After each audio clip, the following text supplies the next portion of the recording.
Welcome to our first ever Scot-Craft podcast. Hopefully a perfectly honed, informative and entertaining waste of your time, but quite likely just a waste of time. But we have no idea if we'll be any good at this.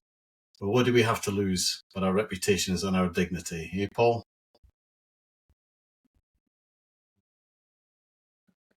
Right. So I'm David McGovern. I'm a heritage stone carver from Angus, and this is my pal Paul MacDonald, a sword maker, armourer, fencer, and all-round craft and heritage hero, and a piper as well. Would you call yourself a piper yet, Paul? I'm not sure. It's a bit of a badge, isn't it?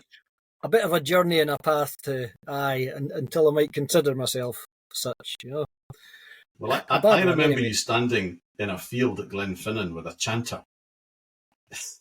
Playing that way, and I thought, well, you're on the path there. And then I heard you playing the small pipes, and I thought, you're getting better. And then I heard you playing the Great Highland War pipe, and I thought, well, you're definitely getting there, mate. Step at a time, day at a time. I try and get a wee bit of practice on each day, and I think that's the knack, is consistency of your practice. Same with anything. It's not like playing a normal instrument, is it? It's more a way of life.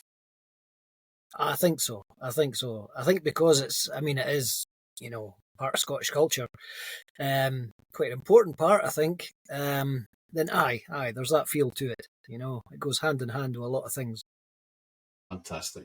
Well, listen, I had the idea for this podcast when I was driving down the A9 and I'd lost even Heartland FM. That soul-destroying moment where you realise you got nothing to listen to on a long journey.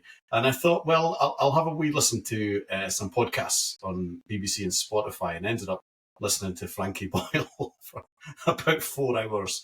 And I thought, well, me and Paul can maybe do this with a bit less swearing and a bit less, probably a bit less funny as well. I thought this would be the kind of thing I'd like to listen to when I'm driving down the A9 and I've lost Heartland FM. And we know people, right? We know people with interesting stories and crafts, people who work in interesting places. So I thought we could invite them on for a coffee and a chat. What do you think? That sounds good. I think you're right. And expanding the idea of crafts into productive culture, I think, in Scotland is a good thing. Yeah, I think Kathleen Jamie, who said to me something about always ask the interesting question. And I always think when I see people like, say, a jeweller on Iona, the questions are obvious and interesting. What is it about Iona that inspires you? What is it about your life that brought you to this place? What is it about your craft that ties in with your lifestyle and all the rest of it? Anyway, man, what are you working on at the moment? I've just finished a bonny wee knife today, a wee ski and do, on a Pictish theme, I'll say, Pictish inspired. And it's been a wee challenge, actually, because, yourself often recreate what's there in history, where your answers are in front of you, If you're making something that's been done before and you're reproducing that, it's easier in a way. So it was absolutely a personal challenge to set out to make a thing that even just the shape of the grip had to be unique, had to be a new design from my own head, but something that worked and was aesthetically pleasing. But the main thing I wanted was a Pictish design, a Pictish-inspired design that wasn't exactly reproducing anything, but had to work within that form. So I think that's, I think to some artists that comes more naturally. But I find that more challenging, certainly, than just reproducing something historical. So I enjoyed it, though. I loved it. And I always describe that as like kicking the can down the road a little bit. Aye. It's you're testing yourself, aren't you? Yeah. I think as well that it's like we were talking once about replicas and about how replicating what's there is kind of straightforward. It's never easy, but it's straightforward. And then there's working out the stuff that's not there because of that great golden rule of Pictish sculpture that says that the bit that would tell you what the whole thing means always has to be missing. Aye, The bit of aye. interlace that would tell you how it all locks together, it's no there. Aye. Well, I've got my work cut out there on the arms side when there's a void of arms from the end of the Bronze Age to about the 14th century of complete Scottish arms. There's nothing. Yeah. You know, there's bits and pieces. And so I do enjoy that, though, extrapolating from what's there, you know, and using the knowledge of the arms that I've gone after, that I've come before, and even just the aesthetics and the lines and the form, and making something that makes sense. You know, it's the best stab in the dark you're making to do that. But I love that. I love that path. I love it. Brilliant. So, Paul, how do you balance the work that you do, yeah, with all the other things going on in your life? Because you've got quite a quiet life, right? You know, family, music, talks, writing, piping, metal detecting, big cats. You know, I mean, you're a busy lad, right? How do you balance it all? I probably ask myself that every day. What's today's juggling act? What's the priority? Obviously, need to make money. Yeah, so obviously you get turnover. Something, and my main, you know, earner is the armory. It's making the knives and swords. So as long as there's something consistently enough coming in from that, then that's fine. It can allow me time to cut away outside of that. And sometimes an expedition or a new line of inquiry will come up that's just so compelling, you know, and I'm like, I've just got to go off to this battlefield today or whatever, you know, and make a connection or try and make a discovery in some way. Sometimes the pull in that's so compelling, I'll just cut away from the armory, unplanned in that sense. So it's unpredictable in a way as to the way that happens sometimes, you know. Yeah. And I kind of learned to just go with that, you know, not fight it. Yeah.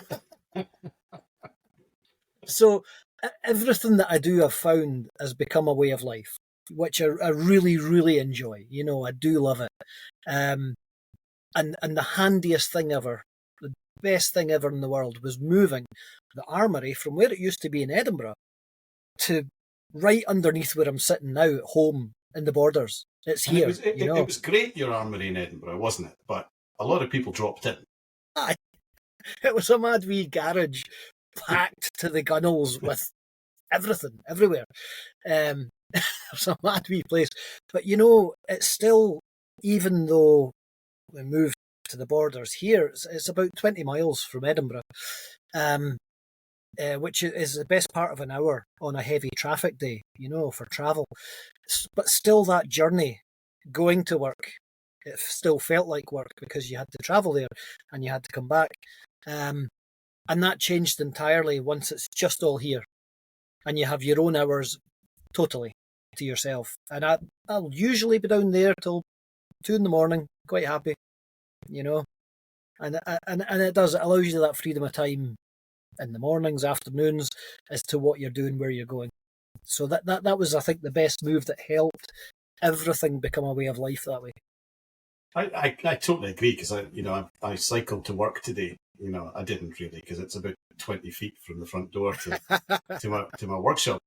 You know, I think I first met you probably in about 2012, and we've become good pals since. But I think the first time I came to the old armory, you and one of your apprentices at the time were destroying a piece of equipment. I think it was an angle grinder that had given up the ghost, and black powder was involved.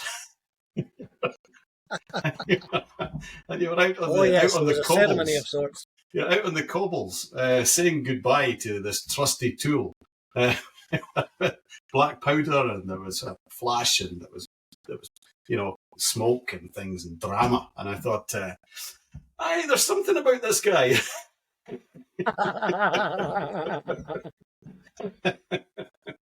You're a lunatic. Do you know what? If we're going to do these podcasts, every month or whatever, we should bring a guest beer each. Oh, that's a good. That's we should have a beer that's because I know you like to have a varied selection of beers. Oh, yeah, in the house. Absolutely. What's your current swally? What's the favourite at the moment? I'm just about to make this year's batch of my home flavoured gins. Oh, right, okay. That's something I love doing. Absolutely love doing it. And they've got steadily better, I'll say. I think 1 out of the 3 jars that I made the first year was palatable. I've got to the stage where they're all quite nice now. So I'm about to make this year's batch. I'll definitely bring you up a taster next time I'm up. But I am enjoying that as well, Yeah. Do you know what I'm enjoying? I'm enjoying that. I know Brewdog people have got some reservations about their management style and things, but it's controversial. Yes, they're stout. Yeah, their stout is. They do good stouts. Thing, so that's my favourite. That's true. There's a couple that've done that. Aye. So did you see my big stone up in Caithness? Absolute belter. Looked like a mind bender. Yeah, it was. And it was the concentration of knotwork looked intense. Well, the thing is, when you look at a stone like that, the original up in the museum in Thurso, which is a magic museum, by the way. The new picture stone in there is definitely worth seeing. But when you look at it, it's a ruin. It's been in 8 pieces. There's bits of it missing. It's heavily eroded, and it doesn't look like that rich a monument. But then when you start recreating it, and start filling in the gaps in the interlace and working out where everything connects up, you realise it's one of the great early medieval monuments of the North. I mean, it's right up there. It's not Nig, right? But then nothing else is. And it's not sort of Tarbert Peninsula quality. But in terms of the richness and the amount of stuff that's on it, it is up there with them, And I hope that, if nothing else, that new monument allows people to look at the old one and then look at the new one and think, goodness me, that thing took a lot of thought and a lot absolutely. of, would I say planning? Not necessarily. It's not a well-planned stone. There's bits where they've run out of room for things, but that's Pictish art for me. It's that looseness, that kind of Hendrixy I'm stuff. Curious. I'm just curious. How long did that take you just in layout? Just the layout, or did you do one face at a time, or something? I wasn't sure how you did that, but just in layout. Well, of course, I have the benefit of knowing, how it works as an overall design. I think the original carvers were drawing it a wee bit at a time, and just building it up, starting from the bottom and going to the top or something, because it's not well planned out. It's just, some of it's genius, but it's a Hendrixy sort of thing. There's a lot of riffing going on, and a lot of how do I fit this into this bit now? But that's what I love about Pictish art. But in terms of time, it took me over a year to do it. Yeah. And a lot of just sitting with with the iPad as well. I sit with the iPad trying to draw interlace and trying to reconstruct interlace, and that lets me work things out in my mind because I can do colour fills and stuff. So you can work out which bit of interlace joins up and use colour fills to illustrate. It's really it was Sean Parry and Hamish that got me into using the iPad to get to do some of my drawing, and it's a great way to use the technology. But then everything that goes onto the stone is then pencil and hammer and chisel, but it's a nice way to plan things. I'll show you next time I see it how I do it, what the process is for that, Like that, But the thing is, we had a big party up there, and we had the bishop, who threw holy water on it and blessed it and things. It was brilliant. And with the local priest and Lord Thurso was there giving a bit of a talk and unveiling the thing. But you see what got me and what I loved was we had a lunch afterwards, right, with all the people involved. And I was sat next to a government minister, right? And it was the government minister who's responsible for social care. And my dad's in a home. And I had a chat with her about my dad's situation. Right. with the minister who's actually Yeah. responsible and has access to all the experts and things and all the rest of it. And I thought, this is what's good about living in a wee country like Scotland. It's Yes. entirely plausible that you can get access to the government minister responsible for the Yes. thing that you want to talk about. Aye. Aye. It really just feels quite normal that you can come into Aye. contact with the Aye. people running the place. Aye. Aye. Well, it'd have been quite the occasion, for that stone, being unveiled that way as well. It's, I mean, it is monumental, It is and it's going to be there for hopefully, the next 1,000 years. Yeah. And Caithness is cool, right? I like Caithness, but it was far from cool. It was very, very warm. So Right. people Right. were sort of wandering about, in a bit of a daze, and tourists were wandering about thinking, this must be normal for here. Right. Yeah, I had a lovely time. Just brilliant, just Great. brilliant. So Great. anyway, have you heard any good traditional tunes lately? I've been learning lately. I think the latest tune I've been trying to pick up. Oh, what's the name of it now? See, I'm terrible with names of tunes. I listen to Radio Nagale quite often, and and Gary West, Enjoy Your Piping, and shows like that, and Croon Lua. And I've got loads of tunes in my head, but can you tell you the name of half of them? I'm terrible at it. Even when I'll learn a tune, I've got to go back and what's that tune called again? I was listening once to the Radio Scotland programme. Was it Pipelines? What was the name of the old piping programme? Yes, aye, Pipelines. Pipeline. And they were talking about this art of being able to sing the pipe tune. There's a name for it. Yes, Cantaracht. Yes. Right. Okay. So they were talking about that, and there was a guy on the programme who said that when he was growing up, the family all played the pipes and they all played the piano, right? And the dad would go off to a piping recital in Glasgow, and he couldn't afford for everyone to go.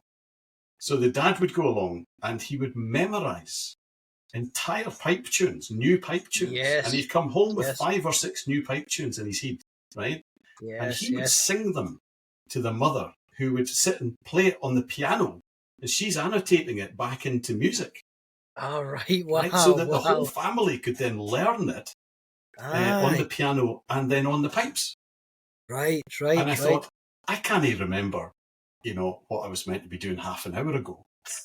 This guy's filling his head full of pipe tunes that he can sing for the wife to get right on the piano. And I thought, well, that's exceptional, isn't it? That's talent. Well, I think that the Cantaracht was always that. It was a medium for carrying the music, and often the wifeys in the Highlands would do the Cantaracht because they'd be around the piping music all the time. That they'd have the tunes down like that, and they'd be able to sing it in the Cantaracht themselves. Yeah. That was their wee Kelly piece. Stunning, isn't it? It's great. Aye. I haven't listened to much. I can diddle a tune, Yeah. I could always diddle a tune, and I can do it in my own sort of way. But I've not yet learned, because there are different schools of Cantaracht where you make a slightly different sound for the different notes, So I've not learned a disciplined form of Cantaracht in a way, but I can diddle away quite happy and remember a tune that way. Yeah. I haven't listened to a lot of new traditional music of late. I'm still stuck on Runrig, I think. And but I was listening to the Hebridean All Stars. Right. Yeah, which is some of the boys from up in the Hebrides, including the McDonald brothers from Runrig. Okay. And I'm liking that. I'm waiting for more of that. To come out. Yes. So we'll see what comes of that. Oh, and what about what about craft work? Have you seen much impressive craft work of late? Who's impressing you out there? Aye. There's usually a lot of good stuff flying about from top makers at any time. Vince Evans is a sword and knife maker, just extraordinaire. That anything I've seen from him, I saw a sword that he did quite recently. I think it was a migration period sword, stunning. The sort of level of artistry that's just perfect, almost perfect, and pays absolute full tribute to the highest levels of craftsmanship historically. You know, I've seen basket hilts that he's made that are every bit to the same standard as like a John Allen or a Walter Okay. Allen basket hilt. You Yeah. know, really to the same standards of quality, and that's something, because these were the best in their day. So yes, I'd seen a Vince Evans sword lately, and these are also craftsmen whose work, when you see, you consider retirement almost. You know, you, you I remember question. Chris Grant showed me a piece of work by Malcolm Appleby, and Yes. it was a Oh gun yes. stock, and it had, when I looked at at this little carving of a chameleon, right, in the metal on this gun stock, and you realised that there were animals within the eye of the of the chameleon, Yes. and you're looking at it and thinking, this is as good as anything I've ever seen in a museum, Aye. which is unusual. And you don't know whether to be completely inspired or just give up. Aye. It's like the works come from the little people themselves, you know, and Yeah, yeah, otherworldly levels of craft. It's yes. amazing. It's always amazing. Yeah, well, I was at, I've been impressed lately by a lady called Katie Smith, a jeweler in Dundee. She does this Renaissance locket that is just absolutely stunning, unusually good. I would say. But I was at Strathmore Open Studios there in Aelith, which is a great wee craft town. There's so many people doing amazing things, and I share a space with some other crafters. And at one point, I had a wee coffee sitting in the garden, and I was watching Maria Nordgren throwing a pot, just casually, just sitting throwing pots, at the wheel, little foot operated wheel. And then Rachel Bauer was weaving a basket. She had all her willow, in the steamer and things, and she's bending all this stuff. And Lorna Radburn's chipping away at a piece of stained glass that she was making a traditional sort of above the door piece of stained glass. And a lady called Christine was doing a raku firing. So you've got all the drama of the smoke and the burning feathers and everything in there, But I'm sitting in a wee garden with a coffee, just thinking, this is magic. I can watch people who are good at making things make all day, whether it's building a dry stained Yes. dike or burning a feather on a pot. I could just sit and watch it all day. Aye.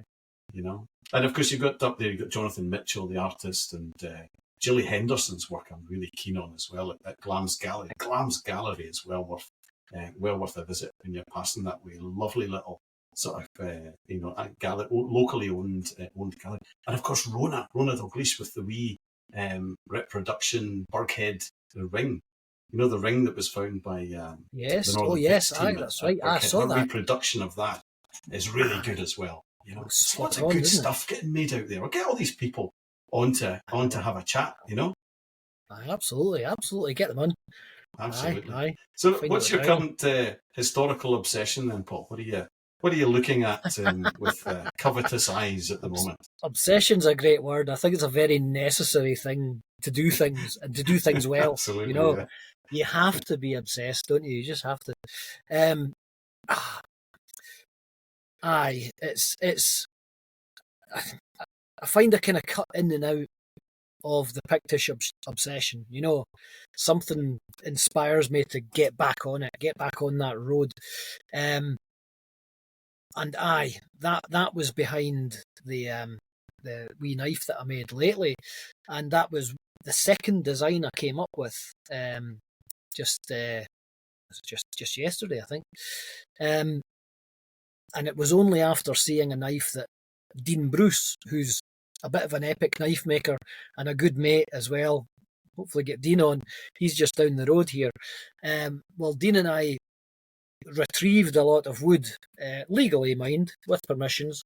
We retrieved a lot of walnut from Dumbarton Castle last year. And it was, filled the back of his van basically with this stuff, because it was really good quality wood and there was no other use for it. So Dean knew the fellow at the castle that was doing the work there and got the shout. And we got that. And, it lay there in my heritage wood shed doing nothing. Other than when I put it in, the idea that will be useful someday, but having no idea what to do with it. And then I saw a picture Dean had of a knife that he'd made with it. And that was it. Boom. That's very bonny wood. That's a very nice knife he's done as well, you know. Yeah. I suppose I could use a bit of that wood. Aye. What am I going to do with it? Well, just thinking to Dumbarton Castle in its early history, well, aye, it was known to be a Pictish stronghold, wasn't it? So, Yeah. aye, something Pictish. Get a bit of that wood now, and that was it. Poof. And it was an obsessive path. And I sat down, and two designs came up one after the other. One with a Pictish beastie. That one's yet to be done. And the second one was my wee challenge to not reproduce a specific, beastie design or such, but something unique now. And that's the one I had to go for first, And so it was a totally obsessive, this needs done now path. Which is again, it's put me onto the path of recreating the weapons again and the shields, and looking at the next shield to do as well. Yeah, fantastic. My personal obsession at the moment is about two things. One is rock crystal charm stones, right? Oh, right. These things that they used to encase in silver and things and drop into water to cure cattle and things. Yes. There's something about it, and I've got a feeling there's some out there that haven't been identified properly, and I'm desperately trying to find one on an auction site or something, It's just been repurposed as a necklace, and I'll know what it is. But some of them are just stunning things. And the other thing is early medieval book shrines. There's one from Loch Kinally, which I think is Kinallia, in Gaelic, from Northern Ireland.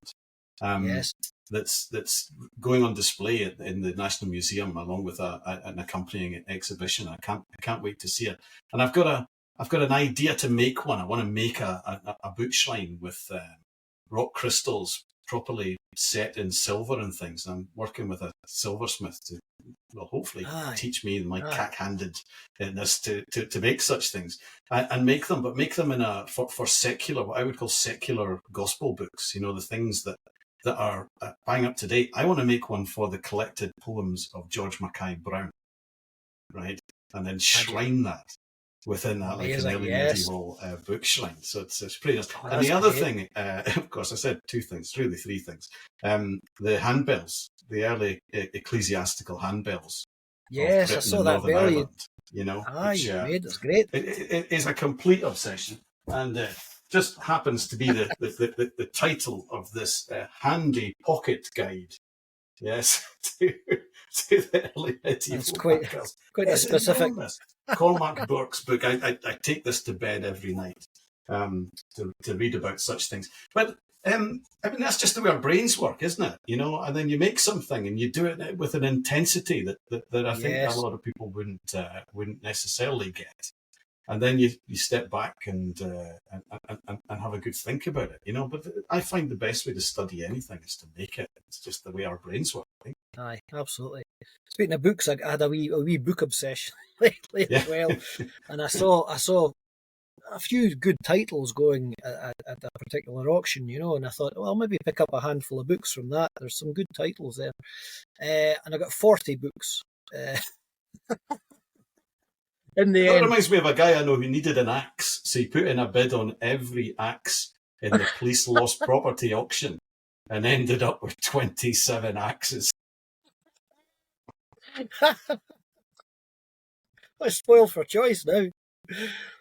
But I got a whole massive amount of really, really good titles, and quite a few 19th century and early 20th century books on Scottish and Highland stories and lore, and I just can't get enough of that, so there's a lot that I'll be keeping. There's some that are doubles, basically, I'll be selling on, but I've got two big piles sitting beside me right now that I've still got to fully sort through and start scanning through, because that's partly why we started the conflicts of interest group. It's because we realised there was so many references to histories that essentially seemed unexplored, Yeah. small local battlefields and so on that were barely known in local areas and so on.